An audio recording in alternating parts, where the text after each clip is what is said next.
Price the lord. ಈ ದಿನದ ಬಲಪಡಿಸುವ ವಾಕ್ಯ ವಿಮೋಚನಾ ಕಾಂಡ 14ನೇ ಅಧ್ಯಾಯ 13ನೇ ವಚನ. ನೀವು ಈ ಹೊತ್ತು ನೋಡುವ ಐಗುಪ್ತ್ಯರನ್ನು ಇನ್ನು ಮುಂದೆ ಎಂದಿಗೂ ನೋಡುವುದಿಲ್ಲ. ಆಮೇನ್. ಪ್ರಿಯ ದೇವರ ಮಕ್ಕಳೇ, ಈ ವಾಕ್ಯ ನಮ್ಮೆಲ್ಲರಿಗೂ ಪರಿಚಯವಿರುವಂತ ಒಂದು ವಾಕ್ಯ. ಅನೇಕ ಸಾರಿ ಓದಿದ್ದೇವೆ, ಅನೇಕ ಸಾರಿ ಇದರ ಕುರಿತು ಸಂದೇಶಗಳನ್ನು ಕೇಳಿದ್ದೇವೆ. ಇದು ನಮ್ಮ ಜೀವನದಲ್ಲಿ ಎಷ್ಟೋ ಸಾರಿ ನಾವು ಹೇಳಿ ಕೂಡ ಪ್ರಾರ್ಥನೆ ಮಾಡಿದ್ದೇವೆ. ಅನೇಕರು ಇದನ್ನು ವಾಗ್ದಾನವಾಗಿ ಕೂಡ ತೆಗೆದಿಟ್ಟುಕೊಂಡು ಅನೇಕ ಸಾರಿ ಪ್ರಾರ್ಥನೆ ಮಾಡಿ ಅನೇಕ ಆಶೀರ್ವಾದ ಮೇಲುಗಳನ್ನು ಹೊಂದಿಕೊಂಡಿದ್ದೀರಾ. ಹಲ್ಲೆಲೂಯಾ. ಪ್ರಿಯ ದೇವರ ಮಕ್ಕಳೇ, ಮತ್ತೊಂದು ಆವರ್ತಿ ದೇವರು ನಮಗೆ ಈ ವಾಕ್ಯದ ಕುರಿತು ಮಾತನಾಡ್ತಾ ಇದ್ದಾರೆ. ಈ ಹೊತ್ತು ನೋಡುವ ಐಗುಪ್ತರನ್ನ ಇನ್ನು ಮುಂದೆ ನಾವು ಎಂದಿಗೂ ನೋಡೋದಿಲ್ಲ ಎಂಬುದಾಗಿ. ಹಲ್ಲೆಲೂಯಾ. ನೋಡ್ರಿ, ಐಗುಪ್ತರು ಅನ್ನುವಾಗ ಯಾರು ಅಂತ ನೋಡೋದಾದ್ರೆ, ಅವರು ನಮ್ಮನ್ನ ಬಾಧಿಸುವವರು, ನಮ್ಮನ್ನ ವೇದನೆ ಪಡಿಸುವವರು, ನಮಗಿರುವ ಕಷ್ಟವನ್ನ ಇನ್ನೂ ಹೆಚ್ಚು ಮಾಡುವವರು. ಹಲ್ಲೆಲೂಯಾ. ನಮ್ಮನ್ನು ದ್ವೇಷಿಸುವವರು, ನಮ್ಮನ್ನು ಕೀಳಾಗಿ ನೋಡುವವರು, ನಮ್ಮನ್ನು ಅವಮಾನ ಮಾಡುವವರು, ನಮ್ಮನ್ನು ವಂಚಿಸುವವರು, ಇನ್ನು ಅನೇಕ ವಿಷಯಗಳ ಐಗುಪ್ತದಲ್ಲಿದೆ. ಹಲ್ಲೆಲೂಯಾ. ಅಂತಹ ಐಗುಪ್ತರನ್ನ ಕುರಿತು ದೇವರು ಇಲ್ಲಿ ಒಂದು ವಾಗ್ದಾನ ಮಾಡ್ತಾ ಇದ್ದಾರೆ. ಇಂದು ನೋಡುವ ಐಗುಪ್ತರನ್ನ ಇನ್ನು ಮುಂದೆ ನೀವು ಎಂದಿಗೂ ನೋಡೋದಿಲ್ಲ ಎಂಬುದಾಗಿ ಇಸ್ರಾಯೇಲ್ ಜನರಿಗೆ ದೇವರೊಂದು ವಾಗ್ದಾನ ಮಾಡ್ತಾ ಇದ್ದಾರೆ. ಹಲ್ಲೆಲೂಯಾ. ಆ ವಾಗ್ದಾನ ಮಾಡಿದ ನಂತರ ಅವರ ಮುಂದೆ ಒಂದು ಕಾರ್ಯ ಬಂದು ನಿಂತುಕೊಳ್ಳುತ್ತೆ, ಒಂದು ಸಮಸ್ಯೆ ಬಂದು ನಿಂತುಕೊಳ್ಳುತ್ತೆ. ಅದೇನೆ ಕೆಂಪು ಸಮುದ್ರ. ಹಲ್ಲೆಲೂಯಾ. ಆ ಕೆಂಪು ಸಮುದ್ರವನ್ನ ಆ ಇಸ್ರಾಯೇಲ್ ಜನರ ಮುಂದೆ ದೇವರು ಎರಡಾಗಿ ಭಾಗ ಮಾಡಿದ್ರು. ಹಲ್ಲೆಲೂಯಾ. ಆಗ ಎರಡಾಗಿ ಆ ಕೆಂಪು ಸಮುದ್ರ ವಿಭಾಗವಾದಾಗ ಅದರ ಒಣನೆಲದಲ್ಲಿ ಜನಗಳು, ಇಸ್ರಾಯೇಲಿಯರು ನಡೆದುಕೊಂಡು ಹೋದ್ರು. ಹಲ್ಲೆಲೂಯಾ. ಆದರೆ ಅದೇ ಮಾರ್ಗದಲ್ಲಿ ಬಂದಂತ ಫರೋಹನ ಸೈನ್ಯ ಅಂದ್ರೆ ಐಗುಪ್ತ್ಯರು ಏನಾದ್ರು ಆ ನೀರಿನಲ್ಲಿ ಹಾಗೆ ಮುಳುಗಿ ಅವರು ಹಾಗೆ ಸಮಾಧಿ ಆಗ್ಬಿಟ್ರು. ಹಲ್ಲೆಲೂಯಾ. ದೇವರು ಯಾವತ್ತೂ ಅಷ್ಟೇ ಹೇಳಿದ್ದನ್ನ ಮಾಡೇ ಮಾಡ್ತಾರೆ, ಮಾಡೋದನ್ನ ಹೇಳ್ತಾರೆ.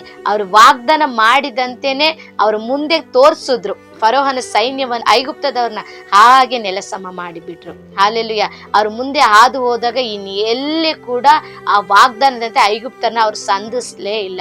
ಐಗುಪ್ತರ ಯಾವ ಕಾರ್ಯನೂ ಅವ್ರನ್ನ ಬಾಧಿಸ್ಲೇ ಇಲ್ಲ. ಈ ದಿನ ನಿಮ್ಮ ಜೀವನದಲ್ಲಿ ಕೂಡ ದೇವರು ಈ ದಿನ ಹೇಳ್ತಿರೋ ವಾಗ್ದಾನದ ಪ್ರಕಾರ ನೀವು ಅನೇಕ ರೀತಿಯ ಐಗುಪ್ತ ಕಾರ್ಯಗಳಲ್ಲಿ ಸಿಕ್ಕಿ ಹಾಕಿಕೊಂಡಿದ್ದೀರಾ. ನಿಮ್ಮನ್ನು ನೋಡಿ ದೇವರು ಹೇಳ್ತಾ ಇದ್ದಾರೆ, ಇಂದು ನೋಡು ಐಗುಪ್ತನ ಇನ್ನು ಮುಂದೆ ಎಂದಿಗೂ ನೀವು ನೋಡೋದೇ ಇಲ್ಲ. ನೀವು ನಂಬೋದಾದ್ರೆ ಒಂದು ಕ್ಷಣ ಹೇಳ್ರಿ ಆಮೇನ್. ಹಲ್ಲೆಲೂಯಾ. ಆಮೇನ್ ಅಂತ ಹೇಳ್ರಿ. ಖಂಡಿತ ಆ ಆಶೀರ್ವಾದ ನಿಮ್ಮನ್ನು ಹುಡುಕಿ ಬರುತ್ತೆ. ಹೌದು, ಐಗುಪ್ತರಂತೆ ನಿಮ್ಮನ್ನು ಯಾರಾದ್ರೂ ಬಾಧಿಸ್ತಾ ಇದ್ದಾರಾ, ನಿಮ್ಮನ್ನು ನಿಂದಿಸ್ತಾ ಇದ್ದಾರಾ, ನಿಮ್ಮನ್ನು ವೇದನೆ ಪಡಿಸ್ತಾ ಇದ್ದಾರಾ, ಕಠಿಣವಾಗಿ ನಿಮ್ಗೆ ಇನ್ನೂ ಶ್ರಮೆಯ ಮೇಲೆ ಶ್ರಮೆಯನ್ನ ಕೊಡ್ತಾ ಇದ್ದಾರಾ, ಕೆಲಸದ ಸ್ಥಳದಲ್ಲಿ ತುಂಬಾ ಹೋರಾಟ ಆಗ್ತಾ ಇದೆಯಾ, ತುಂಬಾ ಉಪದ್ರವ ಅನುಭವಿಸ್ತಾ ಇದ್ದೀರಾ, ಕುಟುಂಬದಲ್ಲಿ ತುಂಬಾ ಹೋರಾಟ ಅನುಭವಿಸ್ತಾ ಇದ್ದೀರಾ, ಓದೋ ಜಾಗದಲ್ಲಿ ತುಂಬಾ ಶ್ರಮೆನ, ಸೇವೆ ವಿಷಯದಲ್ಲಿ ತುಂಬಾ ಹೋರಾಟನ, ಪರವಾಗಿಲ್ಲ. ದೇವರು ಈ ದಿನ ನಿಮ್ಮನ್ನೇ ನೋಡಿ ಹೇಳ್ತಾ ಇರೋದು, ಇಂದು ನೋಡ ಐಗುಪ್ತರನ್ನ ಇನ್ನು ಎಂದಿಗೂ ನೋಡೋದಿಲ್ಲ. ಆಮೇನ್. ಹಲ್ಲೆಲೂಯಾ. ನೋಡ್ರಿ, ಆ ರೀತಿಯ ಒಂದು ವಾಗ್ದಾನ ಬರೋದಕ್ಕೆ ಕಾರಣ ಏನು ಅಂತ ನೀವು ನೋಡೋದಾದ್ರೆ, ವಿಮೋಚನಾ ಕಾಂಡ 3ನೇ ಅಧ್ಯಾಯ 7ನೇ ವಚನದಲ್ಲಿ ವಾಕ್ಯ ಈ ರೀತಿಯಾಗಿ ಬರೆಯಲ್ಪಟ್ಟಿರುತ್ತದೆ. ಆಗ ಯೆಹೋವನು ಐಗುಪ್ತ ದೇಶದಲ್ಲಿರುವ ನನ್ನ ಜನರ ದುರವಸ್ಥೆಯನ್ನು ನೋಡಿದ್ದೇನೆ. ಬಿಟ್ಟಿ ಮಾಡಿಸುವವರ ವಿಷಯದಲ್ಲಿ ಅವರು ಇಟ್ಟ ಮೊರೆಯು ನನಗೆ ಕೇಳಿಸಿತು. ಹಲ್ಲೆಲೂಯಾ. ಏನಂತೆ? ಅವರು ಇಟ್ಟ ಮೊರೆಯು ನನಗೆ ಕೇಳಿಸಿತು. ಆಮೇನ್. ಪ್ರಿಯ ದೇವರ ಮಕ್ಕಳೇ, ವಿಮೋಚನಾ ಕಾಂಡ 3ನೇ ಅಧ್ಯಾಯ 7ನೇ ವಚನದಲ್ಲಿ ಅವರು ಮಾಡಿದಂತ ವಿಜ್ಞಾಪನೆಯನ್ನ ವಿಮೋಚನಾ ಕಾಂಡ 14ನೇ ಅಧ್ಯಾಯದಲ್ಲಿ 13ನೇ ವಾಕ್ಯದಲ್ಲಿ ದೇವರು ನೆರವೇರಿಸ್ತಾ ಇದ್ದಾರೆ. ಹೌದು, ನೀವು ಮೊರೆ ಇಡೋದೇ ಆದ್ರೆ ದೇವರು ಖಂಡಿತವಾಗಿಯೂ ನಿಮಗೊಂದು ಅದ್ಭುತ ಮಾಡ್ತಾರೆ. ಹಲ್ಲೆಲೂಯಾ. ನೀವು ಯಾವ ವಿಷಯದಲ್ಲಿ ಮೊರೆ ಇಡ್ತೀರೋ ಆ ವಿಷಯದಲ್ಲಿ ನಿಮಗೆ ಸಂಪೂರ್ಣವಾದ ಒಂದು ಬಿಡುಗಡೆಯನ್ನ ದೇವರು ಕೊಟ್ಟೇ ಕೊಡ್ತಾರೆ. ಆದ್ರೆ ದೇವರು ನಿಮಗೊಂದು ಅದ್ಭುತ ಮಾಡೋದಕ್ಕೆ, ಸಂಪೂರ್ಣವಾದ ಒಂದು ಬಿಡುಗಡೆ ಕೊಡೋದಕ್ಕೆ ದೇವರು ಸಿದ್ಧವಾಗಿದ್ದಾರೆ. ಆದ್ರೆ ನೀವು ಅವರ ಬಳಿಲು ಹೋಗಿ ಮೊರೆ ಇಡೋದಕ್ಕೆ ಸಿದ್ಧರಾಗಿಲ್ಲ. ಯಾಕಂದ್ರೆ ನೀವು ತುಂಬಾ ಬ್ಯುಸಿ ಆಗ್ಬಿಟ್ಟಿದ್ದೀರಾ. ನಿಮ್ಗೆ ಓದೋದೇ ಒಂದು ಕೆಲಸ ಆಗ್ಬಿಟ್ಟಿದೆ, ಕೆಲಸಕ್ಕೆ ಓಡೋದೇ ಒಂದು ಕೆಲಸ ಆಗ್ಬಿಟ್ಟಿದೆ. ಯಾವಾಗ್ಲೂ ನಿದ್ದೆ, ಯಾವಾಗ್ಲೂ ಆ ಕೆಲಸ, ಈ ಕೆಲಸ, ಅದು ಇದು, ಅವ್ರು ನೋಡ್ಬೇಕು, ಇವ್ರು ನೋಡ್ಬೇಕು, ಆ ಸಂಬಂಧಿಕರ ಮನೆಗೆ ಹೋಗ್ಬೇಕು, ಆ ಫಂಕ್ಷನ್ಗೆ ಹೋಗ್ಬೇಕು, ಅದು ಮಾಡ್ಬೇಕು, ಇದು ಮಾಡ್ಬೇಕು. ಇನ್ನು ನಾನು ಒಂದು ವಿಷಯನೇ ಹೇಳ್ತೇನೆ, ಎಲ್ಲರೂ ಅಲ್ಲ, ಕೆಲವು ಸೇವಕರು ಕೂಡ ಆ ಸೇವೆ ಈ ಸೇವೆ ಎಂಬುದಾಗಿ ಹೇಳ್ತಾ ಅನೇಕರು ವೈಯಕ್ತಿಕವಾಗಿ ದೇವರೊಂದಿಗೆ ಸಮಯ ಕಳೆಯೋದನ್ನೇ ನಿಲ್ಲಿಸ್ಬಿಟ್ಟಿದೆ. ಹಲ್ಲೆಲೂಯಾ.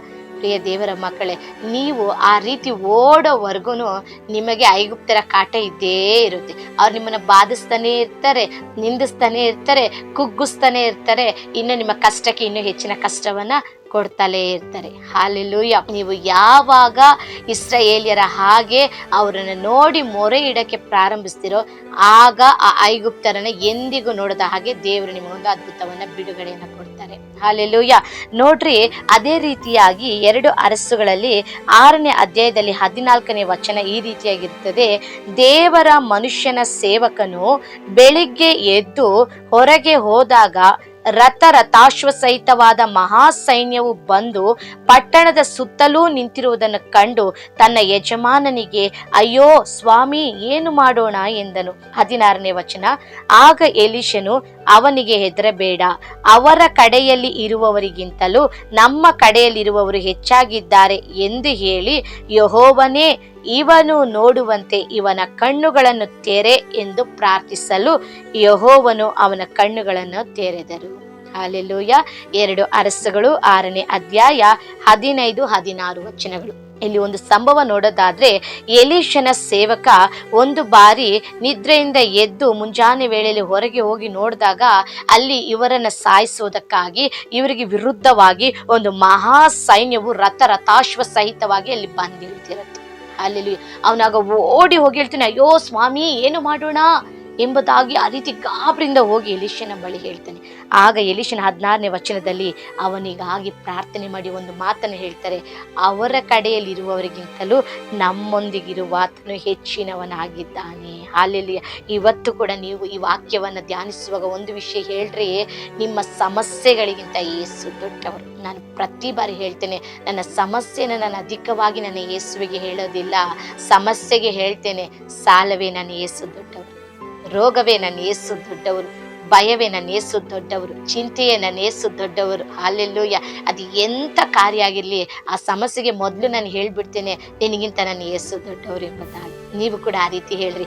ಅದನ್ನೇ ಎಲೀಷನ್ ತನ್ನ ಸೇವಕನಿಗೆ ಹೇಳ್ತಾ ಇದ್ದಾರೆ, ಅವರ ಕಡೆಯಲ್ಲಿರುವವರಿಗಿಂತಲೂ ನಮ್ಮ ಕಡೆಯಲ್ಲಿರುವ ಆತನು ಹೆಚ್ಚಿನವರಾಗಿದ್ದಾರೆ. ಹಾಲೆಲೂಯ. ನೋಡ್ರಿ, ಆ ಮಾತು ಸ್ಪಷ್ಟವಾಗಿ ನಾನು ನಿಮಗಾಗಿ ಓದ್ತೇನೆ. ನಮ್ಮ ಕಡೆಯಲ್ಲಿ ಇರುವವರು ಹೆಚ್ಚಾಗಿದ್ದಾರೆ. ಹೌದು, ನಮ್ಮ ಹತ್ರ ಇರೋರು ಹೆಚ್ಚಾಗಿದ್ದಾರೆ ರೀ. ಆತನು ಉನ್ನತ ದೇವರು, ಪರಾತ್ಪರನ ದೇವರು, ಮಹೋನ್ನತನಾದ ದೇವರು. ಹಾಲೆಲೂಯ. ಭೂಮಿ ಆಕಾಶಗಳ ಒಡೆಯನು. ಆತನ ಬಗ್ಗೆ ಇನ್ನು ಎಷ್ಟೋ ನಾಮಗಳಿದೆ. ಅಂತ ಸರ್ವಶಕ್ತನಾದ ದೇವರು, ಮಹಿಮೆಯ ದೇವರು, ಪರಾಕ್ರಮಿಯಾದ ದೇವರು ನಮ್ಮ ಕಡೆಯಲ್ಲಿರುವಾಗ ಈ ಸಮಸ್ಯೆ, ಈ ರಥಗಳು, ಈ ಸೈನ್ಯ ಎಷ್ಟು ಮಾತ್ರದ್ದು. ಹಾಲೆಲೂಯ.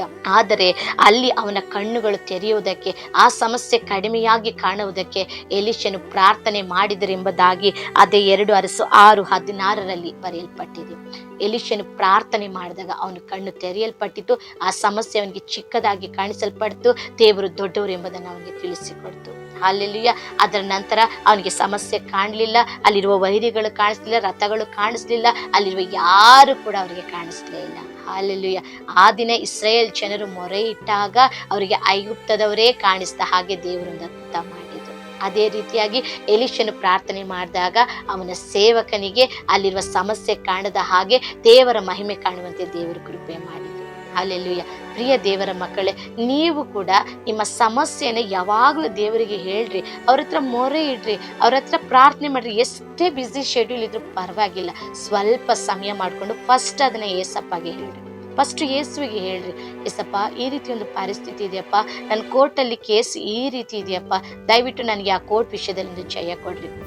ಯೇಸುವೆ, ನನ್ನ ಗಂಡನ ವಿಷಯ ಈ ರೀತಿ ಇದೆಯಪ್ಪ, ಇದರಲ್ಲಿ ಹೇಗಾದರೂ ನನಗೊಂದು ಬಿಡುಗಡೆ ಕೊಡಿ, ನನಗೊಂದು ಜಯ ಕೊಡಿ. ದೇವರೇ, ನನ್ನ ಗಂಡ ರಕ್ಷಣೆ ಹೊಂದಬೇಕು, ನನ್ನ ಮಕ್ಕಳು ರಕ್ಷಣೆ ಹೊಂದಬೇಕು, ನನ್ನ ಮಕ್ಕಳು ದಾರಿ ತಪ್ಪಿ ಹೋಗಿದ್ದಾರಪ್ಪ, ಅವರು ಸರಿ ಹೋಗಬೇಕು, ಈ ಪರಿಸ್ಥಿತಿ ಸರಿ ಹೋಗಬೇಕು, ಈ ಕಷ್ಟ ಸರಿ ಹೋಗಬೇಕು, ಇದೆಲ್ಲ ನಮಗೆ ಆಗಬೇಕು. ಪ್ರತಿಯೊಂದನ್ನು ಫಸ್ಟು ನೀವು ಯೇಸುವಿಗೆ ಹೇಳ್ರಿ. ಅದನ್ನು ಬಿಟ್ಟು ಊರಲ್ಲಿರೋರಿಗೆಲ್ಲ ಹೇಳ್ತೀರಾ, ಎಲ್ಲ ಸಂಬಂಧಿಕರಿಗೆ ಹೇಳ್ತೀರಾ, ಸ್ನೇಹಿತರಿಗೆ ಹೇಳ್ತೀರಾ, ಅಕ್ಕಪಕ್ಕ ಇರೋರಿಗೆ ಹೇಳ್ತೀರಾ, ಎಲ್ಲರಿಗೂ ಹೇಳ್ತಾ ಇದ್ದೀರಾ. ಆದರೆ ಯೇಸಪ್ಪಗೆ ನೀವು ಹೇಳ್ತಾ ಇದ್ದೀರಾ? ನೀವು ಅದೇ ಅಲ್ವಾ ತಪ್ಪು ಮಾಡ್ತಾ ಇರೋದು. ಮೊದಲನೇದಾಗಿ ಈ ದಿನ ಈ ತೀರ್ಮಾನ ಮಾಡ್ರಿ, ನಿಮ್ಮ ಸಮಸ್ಯೆ ಯಾವುದೇ ಆಗಿರಲಿ, ಅದು ಎಂಥದ್ದೇ ಆಗಿರಲಿ, ಫಸ್ಟ್ ನೀವು ಯೇಸಪ್ಪ ಹತ್ರ ಹೇಳ್ರಿ. ಈ ರೀತಿ ಹೇಳಿ ನೋಡ್ರಿ, ಖಂಡಿತ ನಿಮ್ಗೆ ಅದ್ಭುತ ನಡೆಯುತ್ತೆ. ಎಂಥ ಶತ್ರು ಆಗಿದ್ರು, ಎಂಥ ಹಿಂಸೆ ಆಗಿದ್ರು, ಎಂಥ ಶೋಧನೆ ಆಗಿದ್ರು, ಎಂಥ ಹೋರಾಟ ಆದರೂ ಹೋಗುತ್ತೆ. ನಾವು ಎಷ್ಟರ ಮಟ್ಟಿಗೆ ಅವ್ರು ಮೊದಲ ಸ್ಥಾನವನ್ನು ಕೊಡ್ತೀವೋ ಆಗ ದೇವರು ನಮ್ಮನ್ನು ಪ್ರಥಮ ಸ್ಥಾನದಲ್ಲಿ ಇಡ್ತಾರೆ. ಅಲ್ಲೆಲ್ಲೂಯ್ಯ. ಅದಲ್ವ ಮತ್ತಾಯ 6:33 ಹೇಳುತ್ತೆ, ಮೊದಲು ದೇವರ ರಾಜ್ಯವನ್ನ ಆತನ ನೀತಿಯನ್ನು ಹುಡುಕರಿ. ಅಲ್ಲೆಲ್ಲೂಯ್ಯ. ಆಗ ನಿಮ್ಗೆ ಎಲ್ಲ ಕೊಡಲ್ಪಡುದು. ಆದ್ರೆ ನಾವು ಮೊದಲು ಹುಡುಕ್ಬೇಕು ಅನ್ನೋ ವಾಕ್ಯದಲ್ಲಿ ಅನೇಕ ಸಾರಿ ಓದಿದ್ದೇವೆ. ಮೊದಲು ಹುಡುಕ್ಬೇಕು, ದೇವರಿಗೆ ಮೊದಲ ಸ್ಥಾನ ಕೊಡ್ಬೇಕು, ಮೊದಲು ದೇವ್ರು ಅಂತ ಎಲ್ಲಾ ಸಾರಿ ಓದ್ತೀವಿ. ಆದ್ರೆ ಯಾವಾಗ್ಲೂ ಕಡೆ ಸ್ಥಾನನೇ ಅವ್ರು ಕೊಡೋದು. ಎಲ್ಲ ಮಾಡ್ಬಿಟ್ಟು ಅಲ್ಲಿ ನಮ್ಗೇನು ನಡೆದಿಲ್ಲ, ಅಲ್ಲೆಲ್ಲ ಫೈಲ್ಯೂರ್ ಆಯ್ತು, ಅಲ್ಲೆಲ್ಲ ಸೋಲ್ ಕಂಡಿದ್ದೇವೆ, ಅವಮಾನ ಕಂಡಿದ್ದೀವಿ ಅಂದ್ರೆ ಆಗ ಸೋತು ಹೋಗಿ, ಆಗ ಕುಗ್ಗಿ ಹೋಗಿ, ಆವಾಗ ಬಂದು ದೇವ್ರ ಹತ್ರ ಹೇಳೋದಪ್ಪ ಈ ತರ ಆಯ್ತು ದೇವ್ರೆ, ಆ ತರ ಆಯ್ತು, ಹಾಗೆ ಹೀಗೆ. ಹಾಲೆಲೂಯ್ಯ.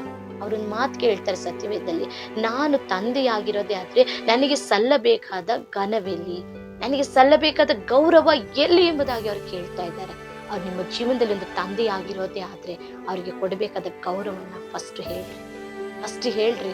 ನಿಮ್ಮ ಮನೇಲಿ ಅಪ್ಪ ಅಮ್ಮ ಇರ್ತಾರೆ, ಅವರಿಗೆ ನಿಮ್ಮ ಸಮಸ್ಯೆಗಳನ್ನು ಹೇಳೋದನ್ನು ಬಿಟ್ಟು ನೀವು ಊರಲ್ಲಿರೋರಿಗೆಲ್ಲ ಹೇಳ್ಕೊಂಡು, ನಿಮ್ಮ ಸ್ನೇಹಿತರಿಗೆಲ್ಲ ಹೇಳ್ಕೊಂಡು, ಅಕ್ಕಪಕ್ಕದ ಮನೆಯವ್ರಿಗೆಲ್ಲ ಹೇಳ್ಕೊಂಡು ಅವ್ರ ಮೂಲಕ ನಿನ್ನ ತಂದೆ ತಾಯಿ ಗೊತ್ತಾದ್ರೆ ಅವ್ರಿಗೆ ಎಷ್ಟು ದುಃಖ ಆಗುತ್ತೆ ಅಲ್ವಾ? ಹಾಲೆಲೂಯ್ಯ. ನಿನ್ನ ಒಳ್ಳೆ ಕೆಟ್ಟದೆಲ್ಲ ನೋಡೋದವರು, ನಿನ್ನ ಭವಿಷ್ಯದ ಕುರಿತು ಯೋಚನೆ ಮಾಡ್ತಿರೋದವರು, ನಿನ್ನ ಭವಿಷ್ಯದ ಮೇಲೆ ಅಕ್ಕರೆಯುಳ್ಳವರು ಅವರು. ಅವರಿಗೆ ನೀನು ತಿಳಿಸದೆ ಯಾರ್ಯಾರಿಗೋ ಹೇಳ್ತಾ ಇದ್ರೆ ಅವ್ರ ಮನಸ್ಸು ಎಷ್ಟು ನೋವಾಗುತ್ತೆ. ಹಾಲೆಲೂಯ್ಯ. ಈ ದಿನ ಪ್ರಿಯ ದೇವರ ಮಕ್ಕಳೇ, ನಾವು ದೇವರ ವಿಷಯದಲ್ಲಿ ಕೂಡ ಅದನ್ನೇ ಮಾಡ್ತಾ ಇದ್ವಿ. ಮೊದಲು ದೇವರಿಗೆ ಮೊರೆ ಇಡ್ರಿ. ಅದು ಎಂತ ಪರಿಸ್ಥಿತಿ ಆಗಿರ್ಲಿ, ಇಕ್ಕಟ್ಟಾಗಿರ್ಲಿ, ಕೂತ್ಕೊಳ್ರಿ ದೇವ್ರ ಹತ್ರ. 5 ನಿಮಿಷ ಕೂತ್ಕೊಳ್ರಿ. ಅಪ್ಪ ನನ್ನ ಕಷ್ಟ ಇದು ದೇವ್ರೆ, ನನ್ನ ಸೋಲು ಇದು ದೇವ್ರೆ, ಇದು ಕಠಿಣವಾಗಿದೆಪ್ಪ, ತುಂಬಾ ಕಷ್ಟ ಆಗ್ತಾ ಇಲ್ಲಪ್ಪ. ಹೇಳ್ರಿ, ಮಾತಾಡ್ರಿ, ಮೊರೆ ಇಡ್ರಿ, ಗೋಳಾಡ್ರಿ, ಅಳ್ರಿ ಅವ್ರ ಹತ್ರ. ಅಲ್ಲೆಲ್ಲೂಯ್ಯ. ಆ ರೀತಿ ಮಾಡಿದ ಮೇಲೆ ಆ ಕಾರ್ಯದಲ್ಲಿ ನೀವು ಹೋಗಿ ನೋಡ್ರಿ, ಅಲ್ಲಿ ನಿಮ್ಮೊಂದು ಜಯ ಇರುತ್ತೆ. ಯಾಕಂದ್ರೆ ಅಲ್ಲಿರುವ ಐಗುಪ್ತರನ್ನ ಎಂದಿಗೂ ನೋಡ್ದ ಹಾಗೆ ದೇವರು ನಿಮ್ಮಿಂದ ದೂರವಾಗಿ ಅವ್ರನ್ನ ಹಾಕ್ಬಿಟ್ಟಿರ್ತಾರೆ. ಅವರು ನೀರಲ್ಲಿ ಮುಳುಗಿ ಹೋಗುವ ಹಾಗೆ ಮಾಡಿರ್ತಾರೆ. ಅವರು ಇನ್ನೆಂದಿಗೂ ನಿಮ್ಮ ಜೀವನದಲ್ಲಿ, ಇನ್ನೆಂದಿಗೂ ಆ ಸಮಸ್ಯೆಗಳು ನಿಮ್ಮ ಜೀವನದಲ್ಲಿ ಬರೋದೇ ಇಲ್ಲ. ಹಲ್ಲೆಲೂಯ್ಯ. ನೋಡ್ರಿ, ನ್ಯಾಯಸ್ಥಾಪಕರಲ್ಲಿ ಸಂಸೋನನ ಬಗ್ಗೆ ನಾವು ಓದ್ತೇವೆ. ಸಂಸೋನನು ದೇವರು ಒಂದು ಪ್ರತಿಷ್ಠಿಸಿದ ವ್ಯಕ್ತಿ ಆಗಿದ್ದ. ಅವನಿಗೆ ದೇವರು ಒಳ್ಳೆ ಬಲವನ್ನು ಕೊಟ್ಟು ಲೋಕಕ್ಕೆ ಕಳಿಸಿದ್ರು. ಸಂಸೋನನ ತಂದೆ ತಾಯಿ ನೋಡ್ರಿ, ಸತ್ಯವೇದದಲ್ಲಿ ಮಕ್ಕಳನ್ನ ಹೇಗೆ ಬೆಳೆಸ್ಬೇಕು ಅಂತ ಕೇಳಿದ ಒಂದೇ ಒಂದು ತಂದೆ ತಾಯಿ ಯಾರು ಅನ್ನೋದಾದ್ರೆ ಸಂಸೋನನ ತಂದೆ ತಾಯಿ. ಅವ್ರು ಕೇಳ್ತಾರೆ, ದೇವ್ರೆ ನೀವು ಕೊಡ್ತಿರೋ ಈ ಮಗುವನ್ನು ನಾವು ಹೇಗೆ ಬೆಳೆಸಬೇಕು ಎಂಬುದಾಗಿ ಅವ್ರು ಕೇಳ್ತಾರೆ. ಹಾಲೆಲೂಯ್ಯ. ಅವ್ರು ಕೇಳುವಾಗ ದೇವರು ಈ ರೀತಿಯಾಗಿ ಇವನು ಪ್ರತಿಷ್ಠಿತನಾಗುತ್ತಾನೆ, ನಿಮ್ಗೆ ಈ ಬಲವನ್ನು ಕೊಟ್ಟಿದ್ದೇನೆ, ಇವನ ತಲೆ ಕೂದಲಲ್ಲಿ ಈ ರೀತಿ ಒಂದು ಬಲ ಇದೆ ಎಂಬುದಾಗಿ ಎಲ್ಲವನ್ನ ಹೇಳಿಕೊಡ್ತಾರೆ. ಅವರು ತಂದೆ ತಾಯಿ ಅದೇ ರೀತಿ ಬೆಳೆಸ್ತಾರೆ. ಆದ್ರೆ ದಿನಗಳು ಕಳೆದ ನಂತರ, ಅವನಿಗೆ ಬುದ್ಧಿ ಬಂದ ನಂತರ ಅವನು ದೇವರಿಗೆ ವಿರುದ್ಧವಾದ ಅನೇಕ ಕಾರ್ಯಗಳನ್ನು ಮಾಡ್ತಾನೆ. ದೇವ್ರಿಗೆ ಯಾವ್ದು ಮಾಡ್ಬೇಡ ಅಂತಾರೋ ಅದನ್ನೇ ಮಾಡಿರ್ತಾನೆ, ದೇವ್ರಿಗೆ ಯಾವ್ದು ಇಷ್ಟ ಇಲ್ವೋ ಅದನ್ನೇ ಮಾಡಿರ್ತಾನೆ. ಹಾಲೆಲೂಯ್ಯ. ಹಾಗೆ ಮಾಡಿ ಮಾಡಿ ಕೊನೆಯದಾಗಿ ಅವನಿಗೆ ಏನಾಗುತ್ತೆ ಅಂದ್ರೆ, ಶತ್ರುಗಳು ಅವನ ಕಣ್ಣುಗಳನ್ನೆಲ್ಲ ಕಿತ್ತ ಹಾಕಿ ಅವನಿಗಿರುವ ಬಲವನ್ನೆಲ್ಲ ಕುಗ್ಗಿಸಿ ಅವನ ರಹಸ್ಯವನ್ನೆಲ್ಲ ತಿಳಿದುಕೊಂಡು ಕೊನೆಗೆ ಅವನ ಸೆರೆಮನೆಗೆ ಹಾಕಿ ಅವನ ಕೈ ಕಾಲುಗಳನ್ನು ಕಟ್ಟಿ ಅವನ ಬಂಧಿಸಿರ್ತಾರೆ. ಹಾಲೆಲೂಯ್ಯ. ಆಗ ಆ ಸ್ಥಿತಿಯಲ್ಲಿ ಆಗ ಬುದ್ಧಿ ಬರುತ್ತೆ. ದೇವರನ್ನ ನೋಡಿ ಕರಿಬೇಕು, ದೇವರ ಹತ್ರ ಮೊರೆ ಇಡಬೇಕು, ದೇವರ ಹತ್ರ ಪ್ರಾರ್ಥನೆ ಮಾಡಬೇಕು ಅಂತ. ಆಗ ಅವನಿಗೆ ಬುದ್ಧಿ ಬಂದು ಕೊನೆಯದಾಗಿ ಹೇಳ್ತಾನೆ, ದೇವರೇ ಇನ್ನು ಒಂದೇ ಒಂದು ಸಾರಿ ನನಗೆ ಬಲವನ್ನು ಕೊಡಪ್ಪ, ಈ ಫಿಲಿಷ್ಟಿಯರ ಮೇಲೆ ನನಗೊಂದು ಜಯ ಕೊಡಪ್ಪ ಎಂಬುದಾಗಿ ಮೊರೆ ಇಟ್ಟಾಗ ತಕ್ಷಣ ದೇವರು, ಹೌದು ಇವನು ಇಷ್ಟೊಂದು ತಪ್ಪು ಮಾಡಿದ್ದಾನೆ, ಇಷ್ಟೊಂದು ಪಾಪ ಮಾಡಿದ್ದಾನೆ, ಇಷ್ಟೊಂದು ನನಗೆ ಬೇಜಾರು ಮಾಡಿದ್ದಾನೆ, ನನಗೆ ಇಷ್ಟೊಂದು ಕೋಪ ಬರ್ಸಿದ್ದಾನೆ ಅಂತೆಲ್ಲ ದೇವರು ಯೋಚನೆ ಮಾಡಲಿ. ನಮ್ಮ ದೇವರು ನಿಜವಾಗ್ಲೂ ಯಾರಿಗೂ ಆ ರೀತಿ ಮಾಡೋದಿಲ್ಲ. ನಿಮ್ಮಲ್ಲಿ ಅನೇಕರಿಗೊಂದು ಸಂದೇಹ ಇರ್ಬೋದು, ಅಯ್ಯೋ ನನ್ನ ಪಾಪ ಬಹಳ ದೊಡ್ಡದು, ನಾನು ಅನ್ಯಾಯ ಅಧಿಕವಾಗಿ ಮಾಡಿದ್ದೇನೆ, ನನ್ನನ್ನು ದೇವರು ಕ್ಷಮಿಸ್ತಾರ ಅನ್ನೋ ಆಲೋಚನೆಯಲ್ಲಿ ಯಾರಾದ್ರೂ ಇದ್ದೀರಾ? ಖಂಡಿತವಾಗಿ ನಿಮ್ಮನ್ನು ಕೂಡ ದೇವರು ಕ್ಷಮಿಸ್ತಾರೆ. ನೀನು ಎಂತ ದೊಡ್ಡ ಪಾಪಿ ಆಗಿದ್ರು, ನೀನು ಎಂತ ಮೋಸಗಾರನಾಗಿದ್ರು, ಒಂದು ವೇಳೆ ನೀನು ಕೊಲೆಗಾರನಾಗಿದ್ರು, ನೀನು ಕಳ್ಳನಾಗಿದ್ರು, ನೀನು ಪಾಪಿಯಾಗಿದ್ರು, ನನ್ನ ಯೇಸು ಎಲ್ಲರನ್ನು ಕ್ಷಮಿಸಲು ಶಕ್ತನಾಗಿದ್ದಾನೆ. ಅವ್ರು ಯಾರನ್ನು ತಳ್ಳುವ ದೇವರಲ್ಲ, ಅವನು ಎಂಥವನೇ ಆಗಿದ್ರು ಕೂಡ ದೇವರು ಕ್ಷಮಿಸುವ ದೇವರಾಗಿದ್ದಾರೆ. ಹಾಲೆಲೂಯ್ಯ. ಆ ದಿನ ಸಂಸೋನನಿಗೆ ಅದೇ ರೀತಿಯಾಗಿ ಕರುಣಿಸಿ ಕೃಪೆ ತೋರಿ ಮತ್ತೆ ಆ ಬಲವನ್ನು ಕೊಟ್ಟರು. ಆಗ ಅವನು ಒಂದೇ ಸಾರಿ ಆ ಬಲದಿಂದ ಆ ಎಲ್ಲ ಫಿಲಿಷ್ಟಿಯ ಸೈನ್ಯವನ್ನು, ಆ ಫಿಲಿಷ್ಟಿಯರ ಗುಂಪನ್ನು ಸಂಪೂರ್ಣವಾಗಿ ಹತ ಮಾಡ್ದ. ಅಲ್ಲಿ ಒಂದು ವಾಕ್ಯ ಬರೆಯಲ್ಪಟ್ಟಿರ್ತದೆ, ಅವನು ಬದುಕಿರುವ ದಿನಗಳಲ್ಲಿ ಸಾಯಿಸಿದವರ ಸಂಖ್ಯೆಗಿಂತ ಅವನು ಸಾಯುವಾಗ ಸಾಯಿಸಿದವರ ಸಂಖ್ಯೆ ಅಧಿಕವಾಗಿ ಎಂಬುದಾಗಿ. ಅಲ್ಲಿ ಯಾಕೆ ಗೊತ್ತಾ, ಒಂದು ಕ್ಷಣದಲ್ಲಿ ದೇವರು ಅದ್ಭುತ ಮಾಡಿದ್ರು. ಅವನ ಮೊರೆಯನ್ನು ಕೇಳಿ, ಈ ದಿನ ನೀವು ಎಲ್ಲ ಮುಗಿದೋಯ್ತು, ಇನ್ನು ಅಷ್ಟೇ, ಇನ್ನು ಆಗೋದಿಲ್ಲ ಅನ್ನೋ ಪರಿಸ್ಥಿತಿಯಲ್ಲಿ ಇದ್ದೀರಾ? ಖಂಡಿತವಾಗಿ ಒಂದು ಕ್ಷಣ, ಒಂದೇ ಒಂದು ಕ್ಷಣ, ಅದು ಎಂಥ ಪರಿಸ್ಥಿತಿ ಆಗಿರಲಿ, ಒಂದೇ ಒಂದು ಕ್ಷಣ ಈ ರೀತಿ ಪ್ರಾರ್ಥನೆ ಮಾಡಿ, ದೇವರೇ, ನನ್ನ ತಪ್ಪನ್ನು ಕ್ಷಮಿಸ್ರಿ, ನನ್ನ ಅಪರಾಧವನ್ನು ಕ್ಷಮಿಸ್ರಿ, ನನಗೆ ಕರುಣೆ ತೋರಿಸ್ರಿ. ಈ ವಿಷಯ ನಿಮ್ಮ ಹತ್ರ ಹೇಳಿಕೊಳ್ತಾ ಇದ್ದೀನಿ ಎಂಬುದಾಗಿ ನಿಮಗೆ ಯಾವ ಕಷ್ಟನೋ ಯಾವ ಪರಿಸ್ಥಿತಿ ಅದು ಏನೇ ಆಗಿರಲಿ ಆ ವಿಷಯನ ಅವರಿಗೆ ಹೇಳಿ, ಯೇಸು ನಾಮದಲ್ಲಪ್ಪ ನನಗೊಂದು ಅದ್ಭುತ ಮಾಡಿ ಎಂಬುದಾಗಿ ನೀವು ಹೇಳಿ ನೋಡ್ರಿ. ಕ್ಷಣ ಮಾತ್ರದಲ್ಲಿ ಐಗುಪ್ತದ ಸೈನ್ಯವನ್ನು ನೀರಿನಲ್ಲಿ ಮುಳುಗಿಸಿ ಇಸ್ರಾಯೇಲಿಯರಿಗೆ ಇನ್ನು ಮುಂದೆ ಎಂದಿಗೂ ಆ ಇಸ್ರಾಯೇಲಿಯರಿಗೆ ಐಗುಪ್ತರು ಕಾಣದ ಹಾಗೆ ಆ ಶತ್ರು ಸೈನ್ಯದ ದೇವರು ಹೇಗೆ ಅವ್ರನ್ನ ಬಿಡಿಸಿ ಕಾಪಾಡಿದ್ರು, ಅದೇ ರೀತಿಯಾಗಿ ಎಲೀಷನ ಕಣ್ಣುಗಳು ಕ್ಷಣ ಮಾತ್ರದಲ್ಲಿ ಪ್ರಾರ್ಥನೆ ಮೂಲಕ ಹೇಗೆ ತೆರೆಯಲ್ಪಟ್ಟು ಶತ್ರುಗಳು ಸಮಸ್ಯೆಗಳು ಕಾಣದ ಹಾಗೆ ದೇವರು ಮಾಡಿದ್ರು.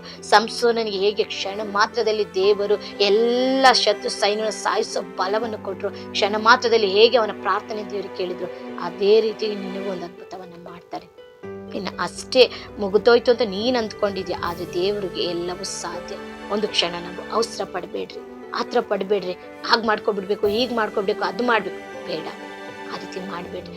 ಒಂದು ಕ್ಷಣ ಮೊರೆ ಇಡ್ರಿ. ಈ ದಿನ ನಾವು ಮಾಡ್ತಿರೋದೇ ಅದೇ ರೀ, ಎಲ್ಲ ಮಾಡೋದಕ್ಕೆ ಟೈಮ್ನ ನಾವು ವೆಚ್ಚ ಮಾಡ್ತಾ ಇದ್ವಿ, ಪ್ರಾರ್ಥನೆಗೆ ಅಂತ ಯಾರು ಕೂಡ ನಾವು ಸಮಯವನ್ನು ಖರ್ಚು ಮಾಡ್ತಾ ಇದ್ವಿ. ದಯವಿಟ್ಟು ಈ ದಿನ ಎಂಥ ಪರಿಸ್ಥಿತಿ ಆಗಿದ್ರು, ನೀವು ಹಾಸಿಗೆ ಮೇಲೆ ಇರ್ಬೋದು, ಅನೇಕರು ನೀವು ICU ನಲ್ಲಿ ಇರ್ಬೋದು, ಇದು ಕೊನೆಯ ಸ್ಟೇಜ್, ಡಾಕ್ಟರ್ ಆಗೋದಿಲ್ಲ ಅಂತ ಹೇಳಿದ್ರೆ ಅಂತ ಅಂದ್ಕೊಂಡಿದ್ರು ಪರವಾಗಿಲ್ಲ, ಕ್ಷಣ ಮಾತ್ರ ದೇವರು ನಿಮ್ಗೆ ಅದ್ಭುತ ಮಾಡುವವರಾಗಿದ್ದಾರೆ. ಹಲ್ಲೆಲೂಯಾ. ಒಂದು ಚಿಕ್ಕ ವಿಷಯ ಹೇಳ್ತೇನೆ, ICU ಅನ್ನುವಾಗ ಅಲ್ಲಿ ಅದರ ಅರ್ಥ ಬೇರೆ ಆಗಿದೆ, ಆದರೆ ಅದಕ್ಕೆ ಇನ್ನೊಂದು ಅರ್ಥ ICU, ನಾನು ನಿನ್ನನ್ನೇ ನೋಡ್ತೇನೆ ಎಂಬುದಾಗಿ. ICU ಅಲ್ಲಿ ಇರುವವರಾಗಿರ್ಬೋದು, ಮರಣದ ಹಾಸಿಗೆಯಲ್ಲಿ ಇರುವವರಾಗಿರ್ಬೋದು, ಜೀವನದ ಪರಿಸ್ಥಿತಿ ಎಲ್ಲ ಅದಲು ಬದಲಾಗಿರೋರಾಗಿರ್ಬೋದು, ಒಂದೇ ಒಂದು ಕ್ಷಣಕ್ಕಾಗಿದೆ, ಎಸಪ್ಪ ನನಗೆ ಸಹಾಯ ಮಾಡಿ, ಯೇಸುವೇ ನನಗೊಂದು ಅದ್ಭುತ ಮಾಡಿ, ಮನಸ್ಸಾರೆ ಕೂಗ್ರಿ, ಮನಸ್ಸಾರೆ ಮೊರೆ ಇಡ್ರಿ, ಖಂಡಿತ ನನ್ನ ಯೇಸು ಅದ್ಭುತ ಮಾಡೇ ಮಾಡ್ತಾರೆ. ಹಾಲೆಲೂಯಾ. ಪ್ರತಿ ಪರಿಸ್ಥಿತಿಯಲ್ಲಿ ಮನುಷ್ಯರ ಬಳಿ ಹೋಗೋದಕ್ಕೆ ಮೊದಲು, ಲೋಕದವರ ಮುಂದೆ ಹೋಗೋದಕ್ಕೆ ಮೊದಲು ಯೇಸುವಿನ ಬಳಿಗೆ ಬರ್ರಿ. ಇವತ್ತು ತೀರ್ಮಾನ ಮಾಡಿ, ದೇವರೇ ಈ ಕ್ಷಣದಿಂದ ಈ ವಾಕ್ಯವನ್ನು ಕೇಳ್ತಿರೋ ಈ ಸಮಯದಿಂದ ನಾನು ಸಂಪೂರ್ಣವಾಗಿ ಈ ತಪ್ಪನ್ನು ಒಪ್ಪಿಕೊಳ್ತಾ ಇದ್ದೇನೆ. ಇನ್ನು ಮುಂದೆ ನಾನು ನಿಮಗೆ ಮೊದಲನೇದಾಗಿ ನಾನು ಎಲ್ಲ ಕಾರ್ಯಗಳನ್ನು ತಿಳಿಸ್ತೇನೆ, ನಿನ್ನ ಹತ್ರ ನಾವು ಮೊರೆ ಇಡ್ತೇವಪ್ಪ, ನನಗೆ ಸಹಾಯ ಮಾಡು ಎಂಬುದಾಗಿ ನೀವು ಕೇಳಿ ನೋಡ್ರಿ. ಖಂಡಿತವಾಗಿ ನಿಮ್ಮ ಎಲ್ಲ ಜೀವನದ ಪರಿಸ್ಥಿತಿಗಳು ಅದಲು ಬದಲಾಗಿರುವ ಎಲ್ಲ ಕಾರ್ಯಗಳನ್ನು ದೇವರು ಕ್ರಮಪಡಿಸಿ, ಸ್ಥಿರಪಡಿಸಿ, ಬಲಪಡಿಸಿ, ಆಶೀರ್ವದಿಸಿ, ನಿಮ್ಮನ್ನು ದೊಡ್ಡದಾಗಿ ಎಲ್ಲರ ಕಣ್ಣು ನೋಡುವ ಮಟ್ಟಿಗೆ ನಿಮ್ಮನ್ನು ನಿಲ್ಲಿಸ್ತಾರೆ. ಖಂಡಿತ ನೀವು ಅದ್ಭುತಗಳನ್ನು ನೋಡ್ತೀರಾ. ದೇವರು ನಿಮಗೆ ಜಯ ಕೊಟ್ಟೇ ಕೊಡ್ತಾರೆ. ನೀವು ನೋಡುವಂತ ಈ ದಿನ ನೋಡ್ತಾ ಇರುವ ಐಗುಪ್ತರನ್ನ ಇನ್ನು ಎಂದಿಗೂ ನೋಡೋದೇ ಇಲ್ಲ. ಆಮೇಲೆ ಎಲ್ಲರ ನಂಬಿಕೆಯಿಂದ ಹೇಳ್ರಿ, ಆಮೇಲೆ ಇನ್ನು ಎಂದಿಗೂ ಐಗುಪ್ತರನ್ನ ನೀವು ನೋಡೋದಿಲ್ಲ. ಖಂಡಿತವಾಗಿ ಈ ವಾಕ್ಯದಂತೆ ನಿಮ್ಮನ್ನು ಒಪ್ಪಿಸಿಕೊಡ್ರಿ, ಬಿಟ್ಟುಕೊಡ್ರಿ, ಪ್ರಾರ್ಥನೆ ಮಾಡ್ರಿ, ಜಯವು ನಿಮ್ಮದಾಗಲಿದೆ. ಎಲ್ಲ ವಿಷಯದಲ್ಲೂ ಜಯವು ನಿಮಗೆ ಸಿಗಲಿದೆ. ಇಸ್ರಾಯೇಲ್ ಜನರನ್ನ ಅದ್ಭುತವಾಗಿ 40 ವರ್ಷಗಳ ಕಾಲ ದೇವರು ಆ ಬಟ್ಟೆಗಳು ಜೀರ್ಣವಾಗ್ಲಿಲ್ಲ, ಅವರ ಚಪ್ಪಲಿಗಳು ಸವಿಲೇ ಇಲ್ಲ, ಅವರಿಗೆ ಆಹಾರಕ್ಕೆ ಕೊರತೆ ಆಗ್ಲಿಲ್ಲ, ನೀರಿಗೆ ಕೊರತೆ ಆಗ್ಲಿಲ್ಲ. ಅದ್ಭುತವಾಗಿ ಬಂಡೆಯನ್ನು ಸೀಳಿ ನೀರನ್ನ ಕೊಟ್ರು, ಮನ್ನಾವನ್ನ ಸುರಿಸಿದ್ರು, ಹಾಲೆಲೂಯ, ಲಾವಕ್ಕಿಗಳನ್ನ ಕೊಟ್ರು, ಅನೇಕ ಅದ್ಭುತ ಅತಿಶಯ ಆಶ್ಚರ್ಯ ಅವ್ರ ಜೀವನದಲ್ಲಿ ಮಾಡಿದ್ರು. ಅದೇ ಅದ್ಭುತ ಅತಿಶಯ ಆಶ್ಚರ್ಯ ದೇವರು ನಿಮ್ಮ ಜೀವನದಲ್ಲೂ ಮಾಡಲಿದ್ದಾರೆ. ನೀವು ಅವರ ಹಾಗೆ ನೀವು ಕೂಡ ಮೊರೆ ಇಡ್ರಿ. ದೇವರು ನಿಶ್ಚಯವಾಗಿ ನಿಮ್ಮನ್ನು, ನಿಮ್ಮ ಕುಟುಂಬ, ನಿಮ್ಮ ಎಲ್ಲ ಕಾರ್ಯಗಳನ್ನು ಯೇಸುವಿನ ನಾಮದಲ್ಲಿ ಕರ್ತನು ನಿಮ್ಮನ್ನು ಆಶೀರ್ವದಿಸ್ತಾರೆ. ಹಾಲೆಲೂಯ. ಎಲ್ಲ ಮಹಿಮೆ ದೇವರಿಗೆ ಸಲ್ಲಲಿ. ಮತ್ತೊಂದು ಆವರ್ತಿ ನಿಮ್ಮಲ್ಲಿ ಒಂದು ಜ್ಞಾಪನೆಯನ್ನು ಮಾಡಿಕೊಳ್ತೇನೆ. ಅನೇಕರು ಪ್ರತಿದಿನ ಈ ವಿಡಿಯೋಗಳನ್ನು ನೋಡ್ತಾ ಇದ್ದೀರಾ, ಇನ್ನು ಅನೇಕರು ಸಬ್ಸ್ಕ್ರೈಬ್ ಮಾಡಿಕೊಳ್ಳದೆ ನೋಡ್ತಾ ಇದ್ದೀರಾ. ದಯವಿಟ್ಟು ಸಬ್ಸ್ಕ್ರೈಬ್ ಮಾಡಿಕೊಳ್ಳ್ರಿ, ಶೇರ್ ಮಾಡ್ರಿ, ಲೈಕ್ ಮಾಡ್ರಿ. ಈ ಸೇವೆಗಳಿಗಾಗಿ ನಿಮ್ಮ ವೈಯಕ್ತಿಕ ಪ್ರಾರ್ಥನೆಗಳಲ್ಲಿ ಒಂದು ಕ್ಷಣ ಪ್ರಾರ್ಥನೆ ಮಾಡ್ರಿ. ಬರುವ ದಿನಗಳಲ್ಲಿ ಈ ಸೇವೆ ಅನೇಕರಿಗೆ ತಲುಪಲಿ, ಇದು ಅನೇಕರ ಜೀವನಗಳಿಗೆ ಪ್ರಯೋಜನಕರವಾಗಲಿ. ಖಂಡಿತವಾಗಿ ಈ ಸೇವೆ ಮೂಲಕ ದೇವರು ಎಲ್ಲರನ್ನ ಆಶೀರ್ವದಿಸ್ತಾರೆ ಎಂಬುದಾಗಿ ನನ್ನ ಕರ್ತನಲ್ಲಿ ನಂಬುತ್ತೇನೆ. ಎಲ್ಲ ಮಹಿಮೆ ಮತ್ತೊಂದು ಕರ್ತನಿಗೆ ಸಲ್ಲಿಸ್ತೇನೆ. Praise the Lord. God bless you.